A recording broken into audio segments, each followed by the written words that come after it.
November 2021 Board of Zoning Appeals meeting, members, staff, and guests. We ask for your patience during this hybrid meeting.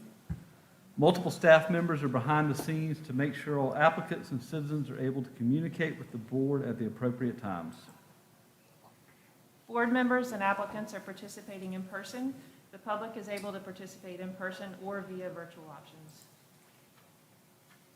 The public may stream the meeting through City TV accessed at www.youtube.com/user/ColumbiaSCGovernment. The public may also submit letters and statements via email to cocboardmeeting@columbiasc.gov leading up to and or during the meeting, as this account will be monitored during the meeting. Emails and letters will be read into the record by staff. The public may participate via phone by calling 1-855-925-2801. When prompted, please enter meeting code 2327. Those participating by phone will receive three options. *1 will allow you to listen. *2 will allow you to record a voice message that will be read into the record. *3 will allow the participant to be placed in a queue to speak live when prompted. At any time while listening on the call, you can hit star in your chosen option. Please wait until your case is called to hit *3. The meeting can also be streamed at publicinput.com/COCBOZA-NOV2021. If participating by phone while also streaming the meeting on computer, please mute the audio on your computer and only use the phone audio so as to avoid audio issues when being patched into the Zoom meeting to speak. There's a large audio delay between Zoom and the live recording on City TV and publicinput.com. We'll be pausing at certain times to allow that audio to catch up and give citizens time to submit comments. And now we'll proceed to the roll call. Mr. Dinkins? Here. Mr. Gregory? Here. Mr. Primus? Here. Mrs. Fenner? Here. Mr. Ginyard? Here. And Ms. McIntosh is absent today. And you have a new board member as well, Mr. Sherrard Duval. And I believe Mr. Duval is observing this afternoon via Zoom, but will not be voting on the cases.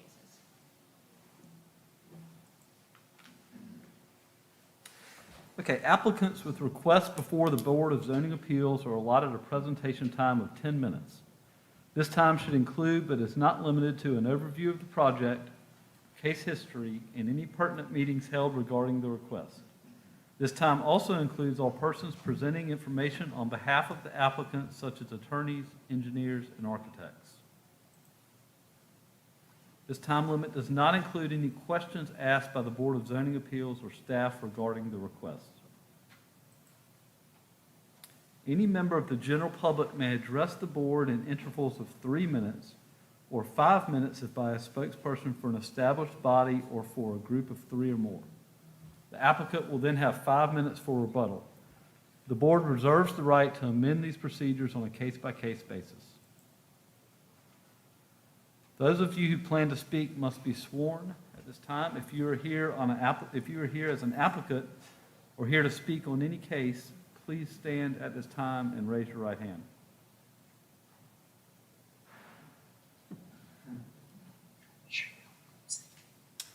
Okay, do you affirm or attest that the testimony you will give today is the truth and nothing but the truth? All right, thank you. We'll move to the consent agenda. The board uses the consent agenda to approve non-controversial or routine matters by a single motion and vote. If a member of the board or the general public wishes to discuss an item on the consent agenda, that item is removed and placed on the regular agenda. The board then approves the remaining consent agenda items. And just to make a note before we begin, case number 2, 800 Hugie Street, that is 2021-0088-SE.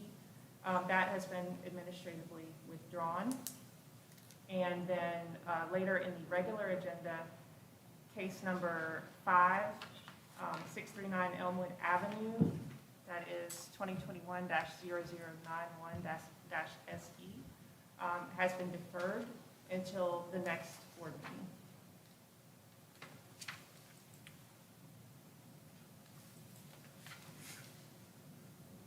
begin with the consent agenda. We'll start with the approval of minutes from the October 7th, 2021 board meeting.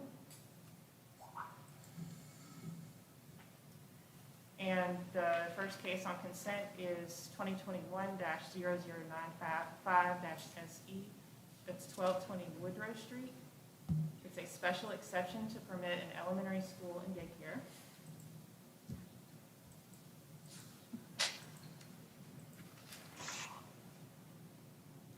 And the second item on the consent agenda is 2021-0096-D. It's 1220 Woodrow Street as well, and it's a variance to the minimum off-street parking requirement for an elementary school and daycare.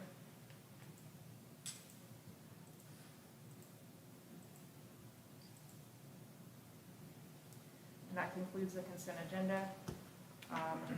We will pause to give time for the audio to catch up and for citizens to submit comments via coc.columbiasc.gov.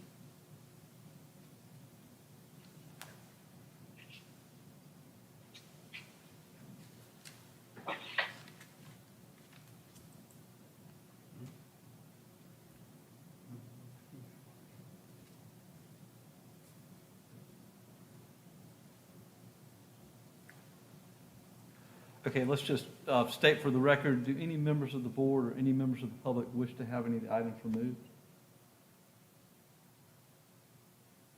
All right, very good. I'd like to ask for a motion.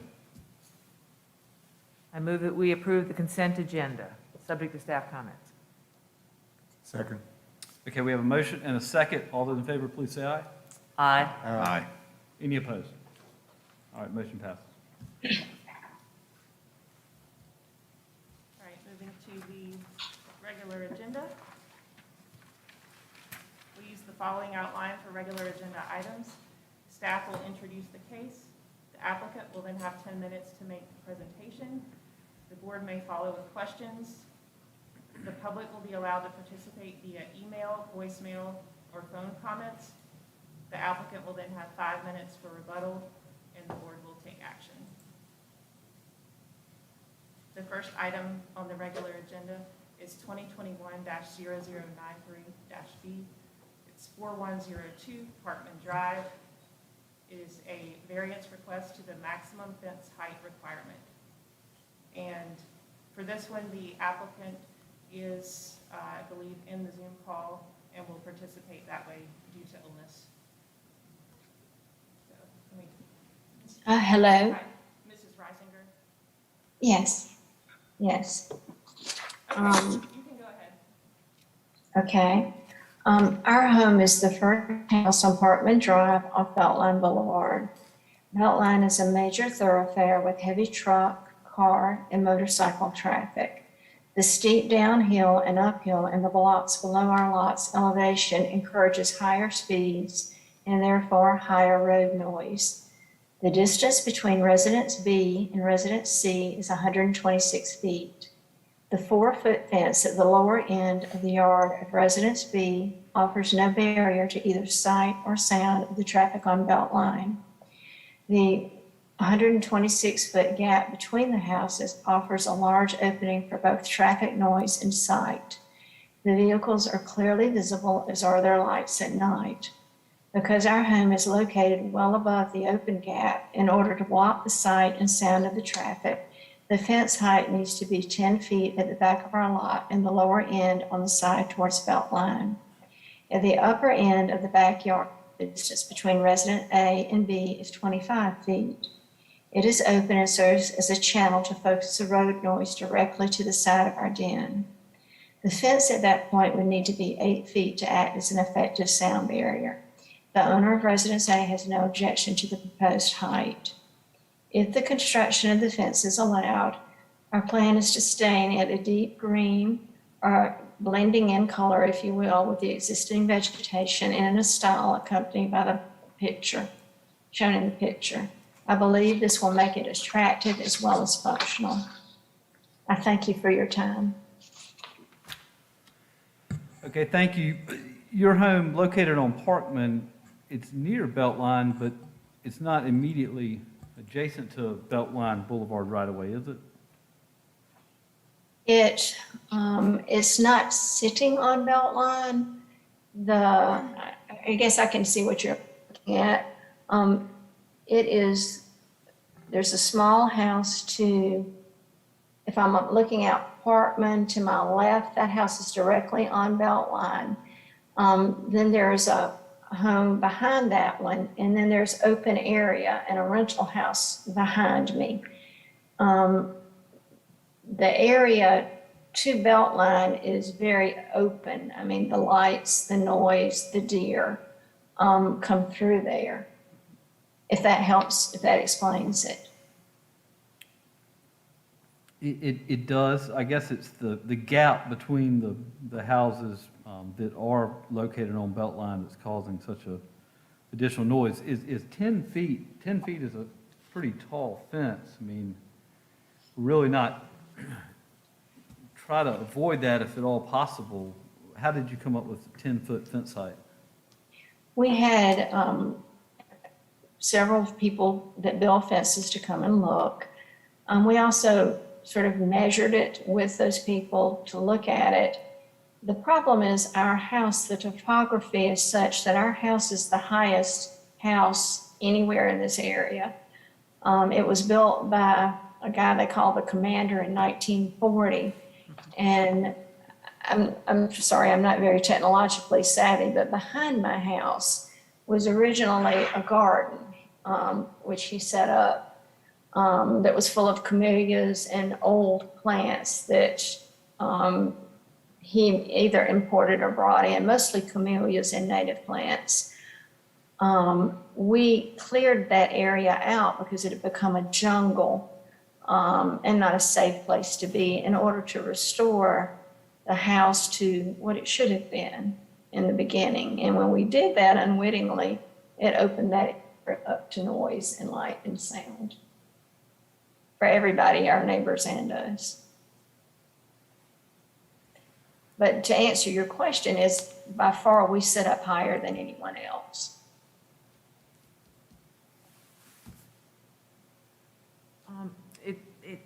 I'm a little concerned. I'm reading the criteria for variance requests, and it says they're not the result of your own actions, and yet it appears that your clearing the vegetation has resulted in your having these noise problems.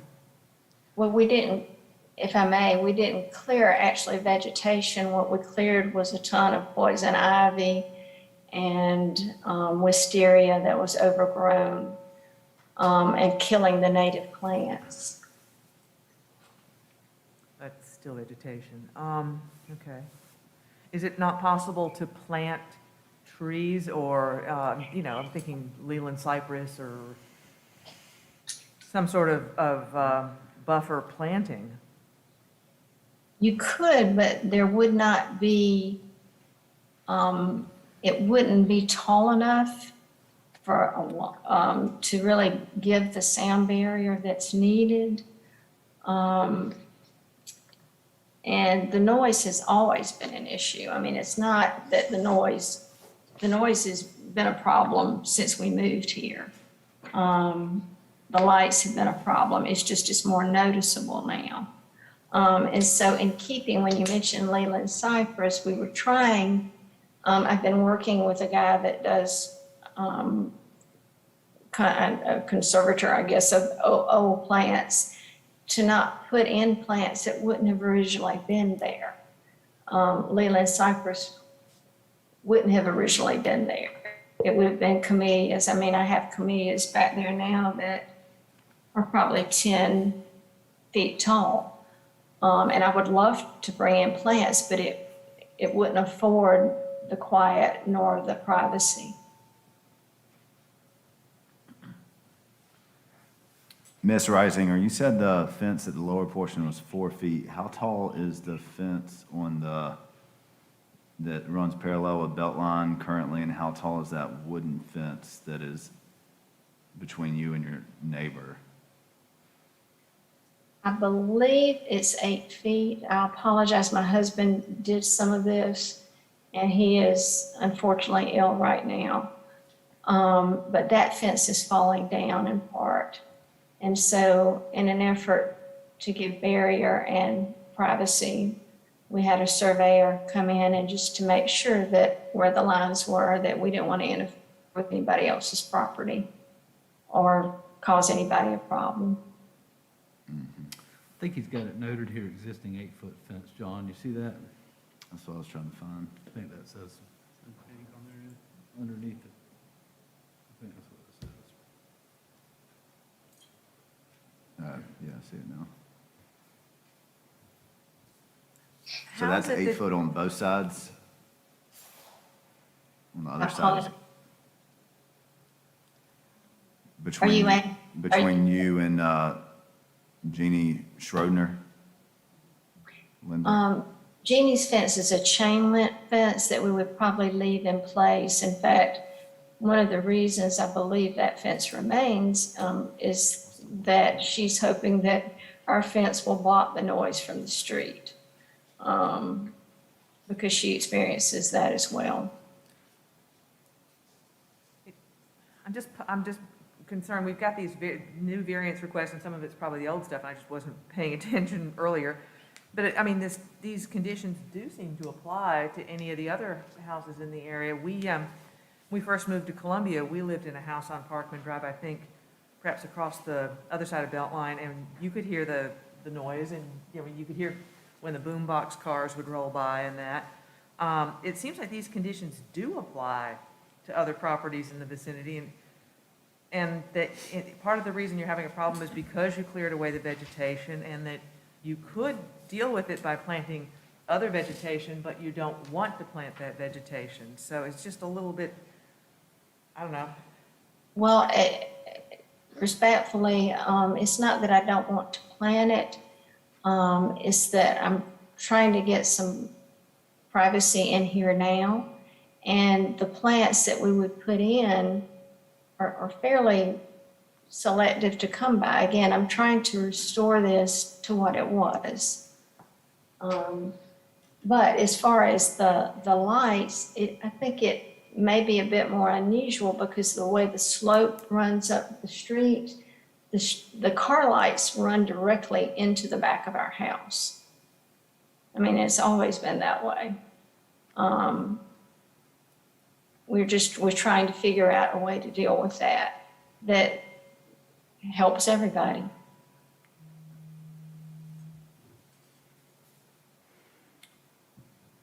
All right, any Good other on questions yeah. from the board? Mm-mm. All right, thank you for your testimony. Is anyone, any members of the public wish to speak on this matter? Okay, could we please check and see if we've got any callers or any emails that have come through?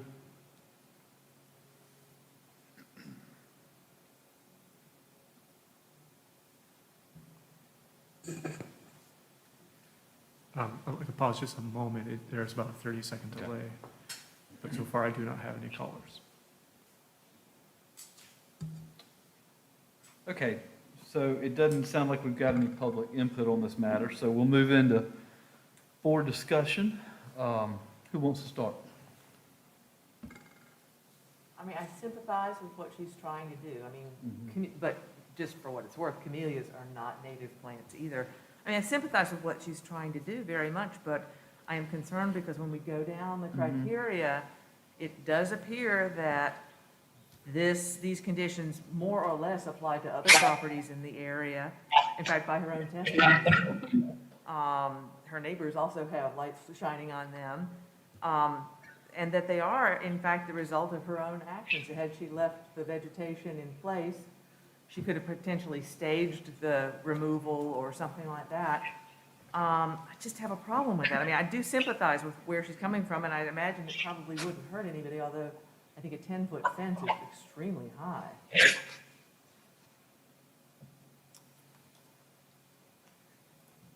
Yeah, my thoughts on this are it came before us, I guess, to have a board discussion, and I think 10 foot is probably egregious, but I wouldn't mind trying to see if she'd do like an 8 foot, something that just doesn't seem quite so just in your face, and then plant some vegetation with it, plant some trees with it, something that would grow in over time to minimize the, just looking at a tall fence. What is the fence height that is permitted? 7. Good 7 question. feet along the side. 7 feet along the side. Mhm. So of right, she could do 7 feet, Mhm. which would go a long way. It's not perfect, but it would go a long way, and then with the judicious use of Mhm. shades in the house, or, Well, we've granted them before, but the other properties I can recall faced Beltline or were immediately adjacent to it. I realize what you're saying, this is close, and I certainly believe her with the sound and the lights, and that makes sense. But there is a difference when you're in the interior of the neighborhood versus on this, main thoroughfare through the city. 10 sounds kind of high to me too, y'all. I mean, that's a big fence. I mean, it's. and also, non-conforming use is, is not a grounds, for other non-conforming uses are not a grounds for granting this variance either, so, and they may have been granted under previous Could have been. previous Could have code, been. the previous code as well. I Could mean, have they been. obviously were granted the Could. previous code, but the standards could have been different as well. Could have been. Well, Can we, I mean, I'd be fine with 8. okay. Well, let's bring the applicant back up virtually, and let's let John talk to her about a possible reduction in their request. Ms. Rosenberg, you there? I'm here. Did you hear our discussion? I did. I did. What are your thoughts on 8 foot? Just 10 foot seems egregious to us.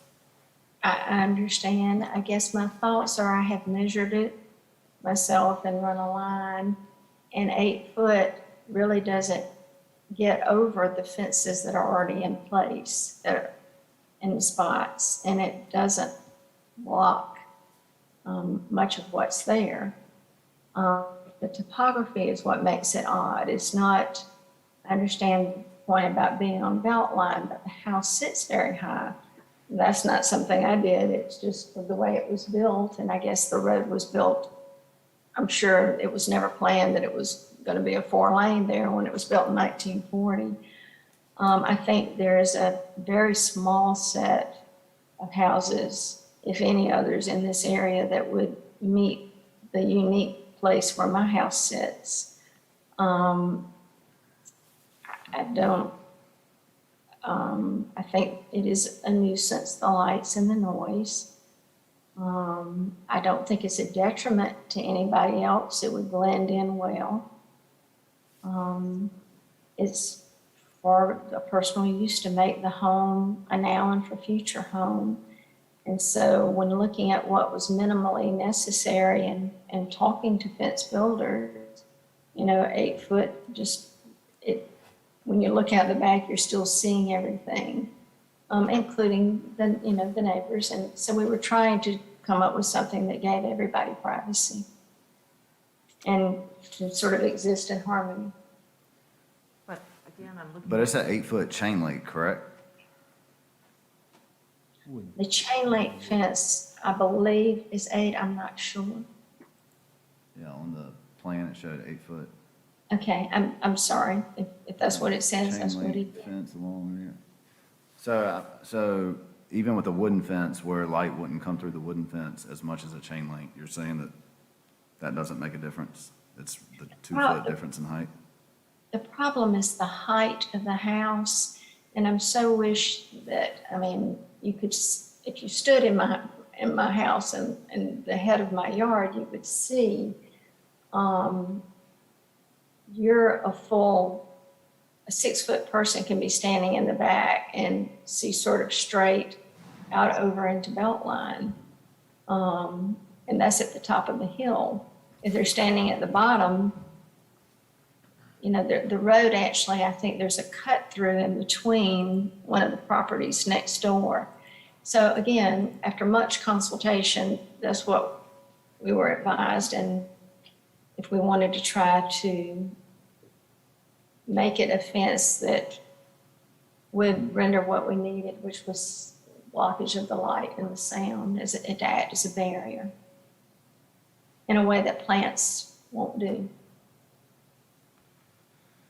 But you said it only became evident when you cut the plants away. I may have said that, and I apologize. I have had a great my life lately, and I have not had much sleep. So if I said that, that was not quite accurate. The sound and the light has always been an issue. The problem was that vegetation, not vegetation, poison ivy, plants, snakes, different things were taking up habitat there, and that was not something I thought was good for the neighbors or for us. So we carefully, with consultation with Sox and Freeman, different fence companies, talked about what we thought would be good and sought to preserve all vegetation that was useful or healthy, however you want to look at that. Okay, thank you. And if I can add one more thing. Sure. That may or may not help you, because of I think at some point, I've been told, I don't know this to be a fact, there was a cut through with property sold from one place to another that, or the properties that are on either corner of me in the back. That leaves an alley open to Beltline, and recently during a hospitalization of my husband's, we were away for a while. And when I got back, a person that I believe rents behind us came to the door and said, you know, you have a dead deer in your backyard. And so deer, as you know, I grew up in the country in Leesville, so deer can jump pretty high. They can clear most fences, so we were also looking to avoid that because that was a fairly large expense to get the animal disposed of. And I'm sorry it happened, but there's just nothing there to stop them. Okay. All right, thank you for your testimony. So question for staff, if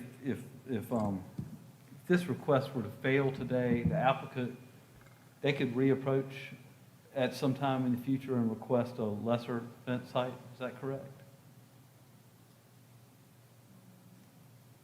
Yes. Okay. Yes. Because John posed a, good question. It sounds like they're not, it's really not what they want to do, and certainly understandable, it's their request. I just wanted to throw that for the record. Okay, so I'm looking at the topo on the county GIS, and she's correct. Obviously, she testified. So their house does sit on a knoll, and it does slope off a good bit towards the rear of the property. So it's a reasonable request from that respect. But the problem that we have here, in addition to Catherine's request, is this dwelling, I guess it would be to the south that actually fronts Beltline.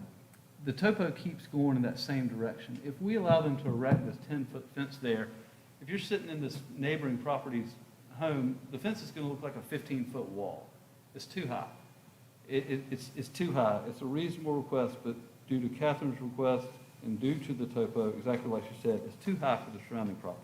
So simply like to sum up board discussion with that. Unless anyone has anything else to add, I'd like to ask for a motion.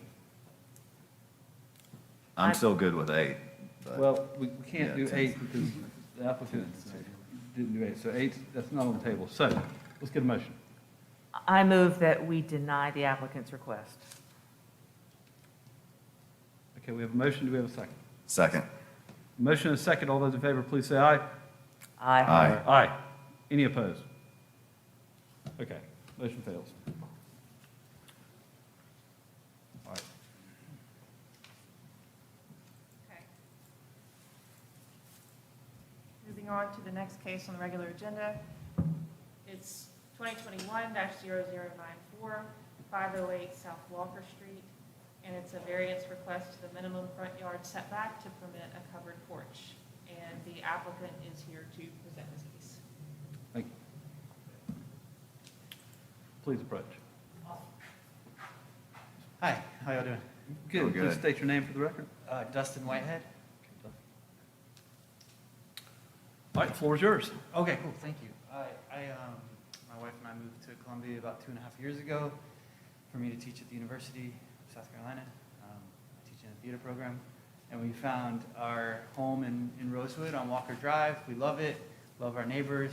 My wife just put together a block party last weekend. We invited everybody in the surrounding streets and had a great time, and we really get along. And we've found, after living in the home for a couple of years, that we really enjoy being in the front yard and chatting with the people that live in the neighborhood with us, and, you know, it creates community. And we have a porch, not a porch swing, a swing hanging from a tree. We, you know, and I don't know, it's just, there's not really, I don't know if there's a picture of the front of the house, but there's just steps, 2 steps that go up into the front of the house. There's not really anywhere to be, so we just typically sit in chairs in the front yard. And we'd really, just like to add a small porch, just to be able to, somewhere that's covered, so that when we have a stroller, we have three kids, one of them's a baby, somewhere to put the stroller, where it's not getting rained on, and then maybe, you know, a couple of chairs out there, not a big porch, just, you know, 2 chairs and space for soccer cleats and stuff like that. And yeah, our neighbors, many of our neighbors across the street and on the same side have little porches. Our house just wasn't designed with one, which is, you know, it's still a beautiful old classic, you know, 1920s, you know, Columbia-style brick house, and we love it. We just, you know, want to do this little addition. So another thing that happened is that 2 of our trees, the big trees, oak trees, I guess, that get, a lot of them have been getting chopped down in our neighborhood because they're old and they're becoming problematic or whatever. 2 right in front of our house got cut down. See, these are our neighboring homes here that all have porches, some examples. But yeah, those 2 big trees got chopped down right up front. We want to do some yard work to make it pretty and match the neighborhood. We feel bad all of our neighbors have such a beautiful view, or we have such a beautiful view of all of our neighbors' homes, but our house doesn't look so good because it's got 2 recent chopped down trees that, like, you know, sort of patches of dirt. But before we can do that work, we really want to see if we can get this porch thing moving forward. So yeah, thank you for your consideration. What Sure. is the difference in setback? Yeah, Oh, good yeah, question. I have that. Is that not on there? I'm sorry. It is, from Great 15 question. feet to The applicant's proposing 7 feet instead of 15. 7 feet instead of 15, so taking up 8 feet Correct. with porch, Yeah. okay? Which is, I understand that you can do that if you don't do it overhead, but because we want to do the roof over is why we have to do the variance. So it's the you know? covered portion that triggers it, okay? Know that. Yeah, that's right. Thank you. All right, so we were, you know, sort of in the last discussion, we're looking, when we're asked to judge these cases, there's some wiggle room, but we're really asked we're asked to follow specific guidelines here for variance requests. And I guess the first one, which you didn't address, and I'd like this to be a good opportunity for you to address it, describe the extraordinary and exceptional conditions pertaining to this particular piece of property. Oh, maybe just the choice to put the bulk of, the property so far, or the building so far forward. It's not common on the street, and yeah, I did say there are a lot of houses that have porches and ours doesn't, so that makes it unique. I mean, literally, the houses on both sides, Yeah. and then 6 houses across the street all have porches, right? So it's not like there's here and there aren't. And then also, we got signatures from pretty much everybody with it. I think almost everybody on our street, on that block, you know, they're all in favor, you know, and support it, so. Well, yeah, and that's good. I think I would agree with you. So I think the extraordinary and exceptional condition is this house was constructed a long time ago and is Right. constructed very close to the road right away. Yeah. And it doesn't generally apply to some of the other properties because some of these pictures, the homes appear to be offset further from the Yeah, right And they of have way, so, porches, which he doesn't have. What year was your home constructed, do you know? Built, Mhm. 19, I want to say, I know it's the 20s. I think it So- was 24, So 28. it certainly predates any zoning ordinance that we have now, or probably wasn't even such thing then, so. Okay, well, any questions for the applicant? I mean, I would add that it does seem that this would be, in fact, not only would it not be injurious to the neighborhood or detrimental to the public welfare. It would contribute to it because they'd be sitting out front, and we all know that's supposed to be a good thing. You know, Yeah. people sitting out front using the street and so on. Yeah, Yeah, let me just ask one question. How are you planning to build it? You have an idea on that? Oh gosh, what's our contractor's name? Oh my gosh. I'm not sure. You mean like, is what's it gonna be made with? Yeah, like how. It'll match the home, so it'll be brick with like the cement flat, you know, and then wood, I think, probably pillars. And she's talking about moving, I don't know if there's a picture of the front of our home, but she's talking about moving we have to redo our roof because the roof is old. So we're gonna do this in conjunction with that and move the sort of V just over, so it's over the, I don't know, the triangle, I don't know what to call it. Gable. but Gate, yeah. Move it over so that it's over the porch. It's like, you know, looks like it's natural to the home. Yeah. Sounds like it'd be like a Shandon, a lot of houses in Shandon that I know of that are like that in Right. the middle of Monroe there, middle of Duncan. Yeah. Okay, any other questions for the applicant? All right, thank you for your testimony. Yeah, Appreciate thank it. Okay, is anyone here to speak either for or against this matter? Okay, can we please check for public input, either by phone, email, text, whatever?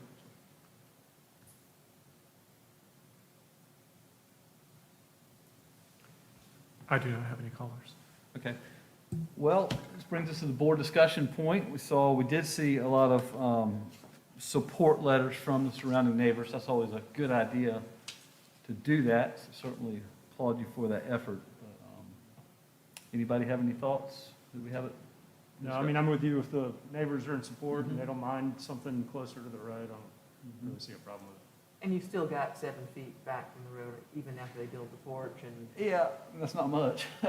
That's good. That's not That's not where ideal. you live, but yeah, that's true, that isn't a whole lot, but. That's not much, but, you know, in a neighborhood like Rosewood or Shandon, it is nice to have a front porch, and it's a Yeah. real sense of community in these neighborhoods. So, you know, the applicant testified they're sitting outside and just, you know, porches in the front yard, or excuse me, chairs in the front yard. I mean, sure would be nice to have a covered porch to sit on and improve the area. So I certainly don't have any problem with it. No problem.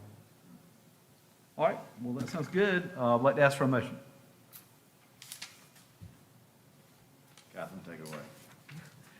Again? I move that we approve subject to staff comments. Second. Okay, we have a motion and a second. All those in favor, please say aye. Aye. Aye. Any opposed? All right, motion passes. Good luck with it. You're welcome.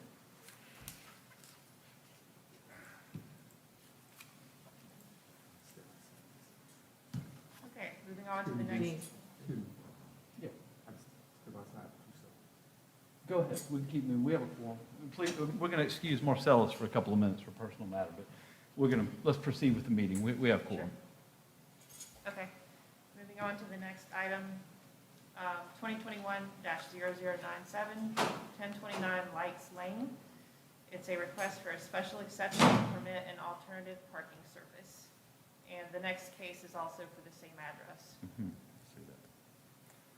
And the applicant is here to present. Okay, all right. Hello, I'm Stacy Allen. My husband and I are purchasing this property, so I have permission from the current owner, Alphonse McCutcheon, to speak at the BOZA meeting Saw that. today. Thank you. Saw your letter, baby. Thank you. Okay, great. So what we're asking for is a special, they kind of go hand in hand, both items do, but a special exception to permit alternative parking surface.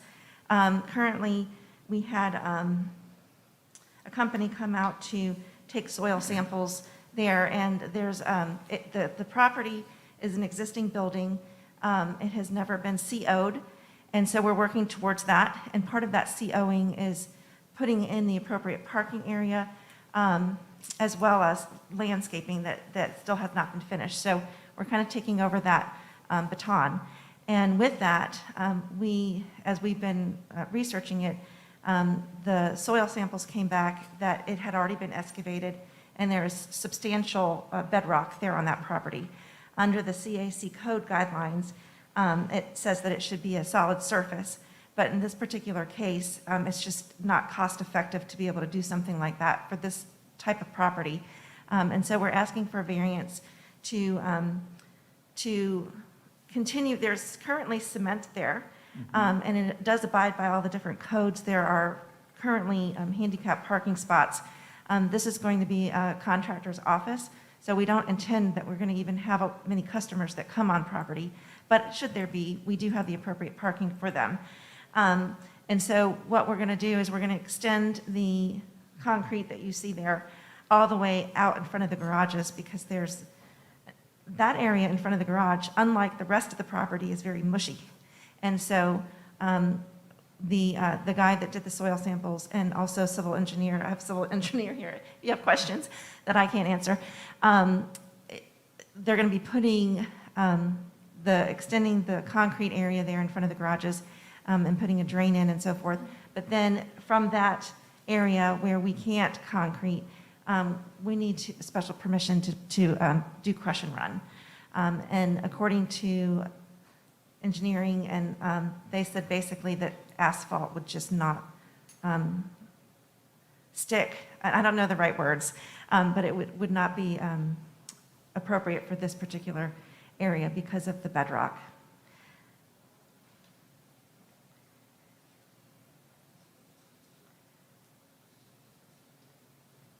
Do you have any questions about that? Yeah, sure, and thank you. I think you, so that's, I think we all understand exactly what you're trying to do. I think that's a good summary of what you're trying to do. All right, so special exceptions, these are a little different than variances, of course. All right, so there's 13 criteria for special exceptions that, and this is straight out of the rules for the board. The Board of Zoning Appeals shall approve an application for a special exception only upon finding that these specific 13 criteria are met. So I think you did a good job summarizing your request, but your application, unless I missed it, for whatever reason, did not answer any of the questions. So, Right. That's because I'm a novice and I Okay, wasn't sure but that. But I do have answers.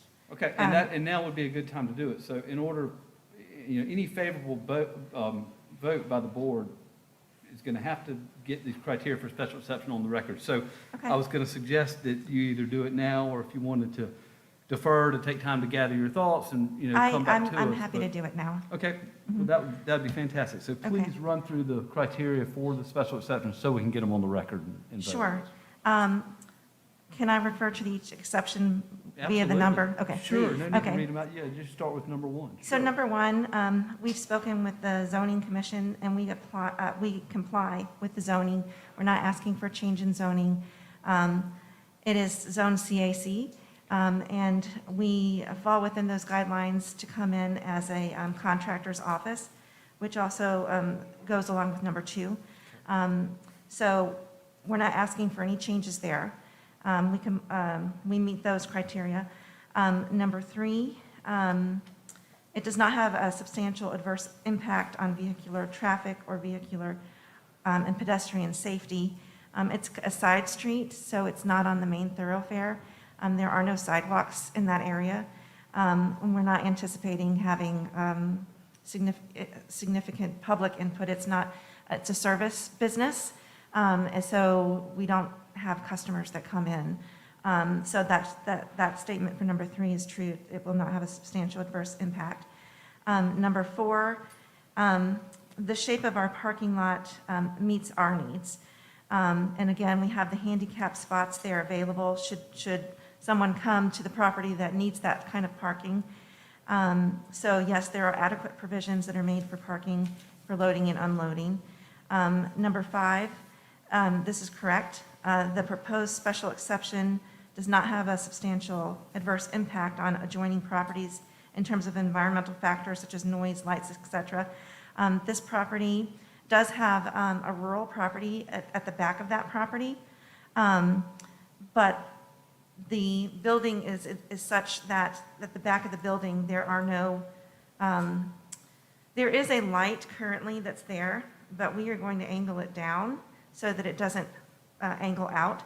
I've actually met with the resident that lives there at that rural property, and she's actually quite happy that we're taking on this property because it's going to not be an eyesore anymore. And so at the back of that building, it is basically it's a wall because there's no windows, there's no doors, it's just an existing block. Also, I'm going to be addressing that, number 4, in the next provision about minimum landscape requirements. There's going to be an 8-foot wooden privacy fence put even at the back of the property just to help with those types of things. And that neighbor is very happy about that as well. Number 5, the proposed special exception will not have a substantial adverse impact on adjoining properties in terms of environmental factors such as noise, lights, glare, vibration, fumes, odors, etc. And that is correct as well. We're not going to, we're open Monday through Friday from 9 to 5. And we go to our customers' houses and properties, commercial properties, to service them. So we're not going to have noise and traffic and different things like that at the property. Number 6, the proposed special exception will not have substantial adverse impact on the aesthetic character to the area, to include a review of the orientation and spacing of the building. This is also correct. We have gone through, that we did come upon a little bit of a hang-up. What you're seeing there on your screen is the property lines as they are on the GIS map. We did locate a survey by Lucius Cobb, which was not put in record, but it is an official survey. We communicated with the property that's behind the property, Mrs. Addie Likes, and she didn't even know that this was the boundary line. So she was shocked and surprised. And we agreed we've had our lawyers already working on deeds to meet the agreement, and we're having surveyors go out to adjust these lines so that the setback of the building is going to be in Compliance. yes, in compliance. And Addie is great. Everyone's already signed the papers. Everything's already been put through. In fact, surveyors were there just yesterday doing a topographical survey and a boundaries line survey. And so if anything, what we're going to do is going to actually increase property values because of, again, when we go to the next thing, we'll talk about the landscaping that's being added. And all the neighbors are in agreement with what's being done. Actually, they're very happy about that too. Number 7, let's see. That's not going to apply. Exactly, no adverse effects. Number 8, again, we're not changing the zoning on this. The building's already in existence, and we meet what is currently zoned for. Number 9, again, this is sort of a repeat because we're not changing any of the zoning. Number 10, again, same. It already has the building on there, and it is what we're doing is falling within the guidelines. Number 11, the proposed special exception is compatible with the general character of the district in which it is proposed. Yes, this is correct. Number 12, the proposed special exception will not have an adverse impact on the land values of surrounding properties. And again, this is also correct. Because we will be taking care of it, it will actually probably increase property values. Currently, it's been sitting vacant for 6 or 7 years and just big eyesore with all of the trees and shrubbery, and nothing's being maintained. Number 13, the proposed special exception will not adversely affect public interest. It shouldn't have any effect in public interest. Are there any other questions No, about that? Yeah, and thank you. I appreciate you running through those. I know it's cumbersome and sort of tedious to go through them, but we have to do that in order to I get a understand. favorable vote for the record, and they were not in the application, so that's why you had to go through it. So thank you very much for doing that. So, and that makes it a lot clearer. Any questions for the applicant and board? Just so I'm clear, so you're gonna pour a 40-foot pad out from the building going east for that 93-foot, and then once you get past that 40-foot where you're estimating hitting bedrock, you're doing crush and run continuing to go east towards the furthest extent of the parking? Is that correct? Yes, that is correct. So like concrete in that picture, pretty much where the grass is, and then as you're getting to the sand, if that's 40 foot away, that's gonna be crush and run. Yes, I believe that's correct. I think the crush, that existing concrete pad on the right-hand side, there'll be crush and run that goes out from there. Could we turn back to the grading plan? It showed it. Yeah, I was trying to look at it, well, So- yeah. and I've been to the, yeah. So Heather, the specific special exception is Kind of hard to see it, this. Yeah, another for the drawing, it alternatives does for the show crush and run parking lot. section only. So the parking pad doesn't matter.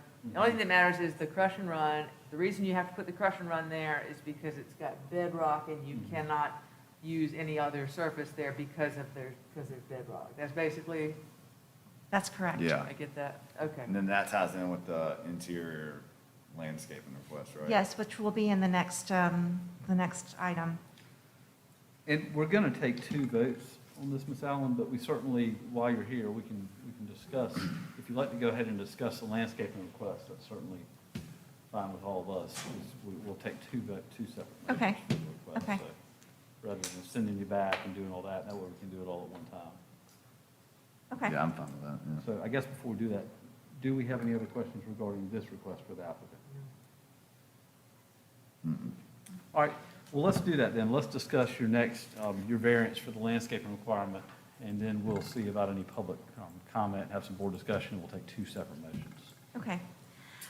So for the variance, we're asking for transitional buffer yard and alternative compliance. This one in particular is referring to the back of the property, which I slightly touched on. We are going to put an 8-foot fence up, and therefore we would like a variance of 50, All right, putting can in we- 50% of shrub. Can you point out where the first, section A that you're talking about? Is it on the back side, like? Be at the back of the property. On the right here in the picture that we have right now, you're talking about the right where it Yes. cuts into Miss Light? Exactly where you're showing. Right, the part where you're changing the property line. Exactly. Okay. We'll be putting the fence on the new property line. And so that will help block any, we're not anticipating any noise and et cetera, but it'll just be a privacy because we are business and that is a rural piece of property. And so putting a fence there to be able to put a 50% of shrubbery requirement for that particular area.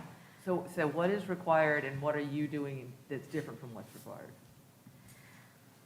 I think the requirement is requiring us to put several trees and bushes and different things in that area. There is a little bit of a problem with that, and you can't really tell on just looking at this, but where that new property line is going to sit, there is a slope that goes down into that backyard of that residential person's house. And so if we were to put shrubs and trees there, the water flow that would be coming off there and even just where it's located would not be advisable.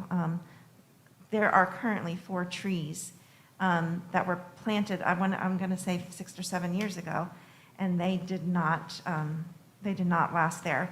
I believe just, I'm guessing, just too much water flow because of where it's located. Let's pause for just a second. These are good details. These are relevant. Let's go back to the summary page. There's 3 separate variances they're requesting here. It kind of gets to Catherine's question. So before we get in these details, which are all weeds, yeah. important, let's step back for a second and make sure we all understand what you're asking for.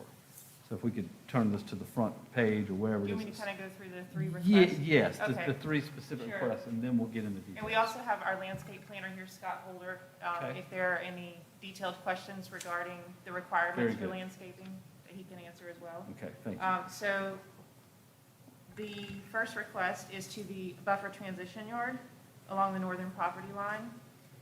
And the other request is to the street protective yard. And the third request out of the landscape ordinance is to the vehicular surface area landscaping requirements.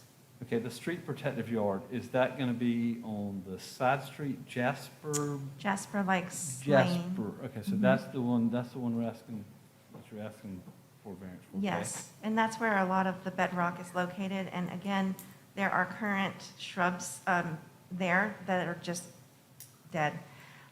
Just didn't make it because there's not enough Wow. nutrients and so forth in the soil to support that. And so we're asking for variance to not put landscaping in that, along that path there, and instead just add more landscaping to the areas on the left side of the property that have better soil. So you'd be basically providing the same amount of landscaping, just in a different part of the property. Yes. Is it possible to do something, does that comport with what you understand it to be? Not being articulate here. You agree that it's not really reasonable to put any buffered landscape stuff because of the soil conditions or lack thereof? That's correct. The front of the property is probably 75% exposed bedrock, all the way to Jasper Lakes Lane. So the street protected yard is supposed to provide that buffer between the vehicular service area and the right-of-way. There's just no plantable space there. It's just rock. The previous owner had tried to install plant material, but it's essentially just drilling a hole into rock and just placing a plant that's never going to live. So the area in the rear, the way that the grades were sloped, this sits a little bit higher, and the stormwater shoots around the right side of that building and kind of follows that slope. So it looks like everything that they planted previously just got waterlogged and died. Is it possible to put some sort of rain garden there then? Well, so it does eventually go back into the upper left-hand corner, which is the detention pond. Okay. And there is a buffer existing that is maintained around the detention pond and along the left side, I guess the western property line. So you're saying that all the mitigation that can reasonably be done has been done? That's correct. There is an existing street protective yard along Lakes Lane, and there's existing buffers along the western edge and all the way wrapped around the detention pond. And then they're going to put the other landscaping that's going to be put in will be roughly the equivalent of what they would have had to put anyway, so actually it's going to be better off than And the- having a bunch of dead bush. Correct, and the other landscaping that they're installing is to mitigate the loss of the landscaping from the previous plan. Okay, so it's a wash in terms of landscaping, but it's all going to live. Correct.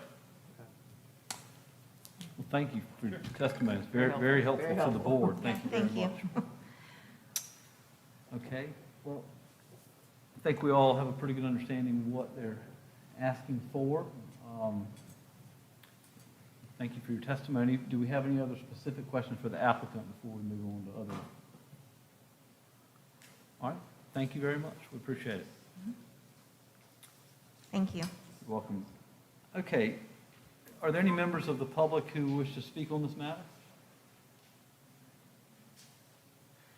Okay, don't see any then, so let's check online, please, and on the phones. I don't see any callers calling in. Okay, so again, just to recap, we've had the applicant approach us about this property on Lakes Lane, and we have two separate items here we're going to vote on. We sort of grouped them all together just because these things do run together. So I guess we'll start then with, we'll have two short board discussions. Let's start with board discussion regarding the special exception request to permit the alternative parking surface. Is there anything to discuss regarding this? The crush and run? I mean, I don't really have a problem with it. There's no parking there now. It's just that little slab, and it's not like a retail shop where people are gonna be coming and going all day long, and we gotta get them off the street quick and get them parked in a spot. I'd almost rather see them not put the crush and run at all, but I guess then that wouldn't be in compliance with the zoning, so why not just leave it like it is, Well, but yeah, okay. Crush and run, I mean, might help with erosion control and all that, good so, point, good point. yeah, I'm a fan of the crush and run. Okay. Okay, well, simple enough. All right, is there any board discussion regarding the variances to the minimum landscaping requirements? There were 3 of them that they're requesting here, which they did a good job outlining. Seems like we're getting at least as good as we had before, and it's the best possible outcome for this property. Yeah, I mean, it's improving the situation. It's located sort of in a rural area. really that you wouldn't even think was in the city of Columbia, Right. really, in the northwestern portion of the county, 40-acre lot or something. honestly. So, yeah, it seems to be an improvement. Really don't have anything to add.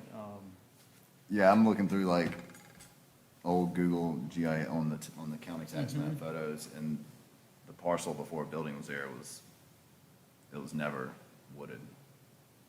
So that shows that stuff historically couldn't grow there. I think this is in the slate belt. You know, there's that slate belt that runs through that area from like Aiken through the northwest.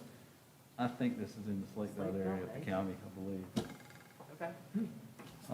Okay, You're the engineer. well, I think it's pretty clear then. I'd like to ask for a motion regarding the special exception to permit an alternative parking surface.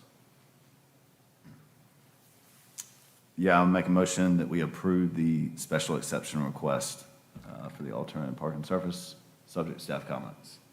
Second. Okay, we have a motion and a second. All those in favor, please say aye. Aye. Aye. Any opposed? Okay, motion passes. All right, next, we'd like to ask for a motion for the variances to the minimum landscape requirements. Yeah, I'll make a motion that we approve the variances, the multiple variances to the minimum landscaping requirements, subject to staff comments. Second. Okay, we have a motion and a second. All those in favor, please say aye. Aye. Aye. Any opposed? Okay, motion passes. Good luck with your project. Very good improvement to the area. It's very good. That's good. And that's the last item on the agenda. So Okay. I'd like to call for adjournment. Okay, we have a motion to adjourn. So moved. Second? Second. Okay, motion and second. All those in favor, please say aye. Aye. Any Aye. opposed? No. All right, thank you very much.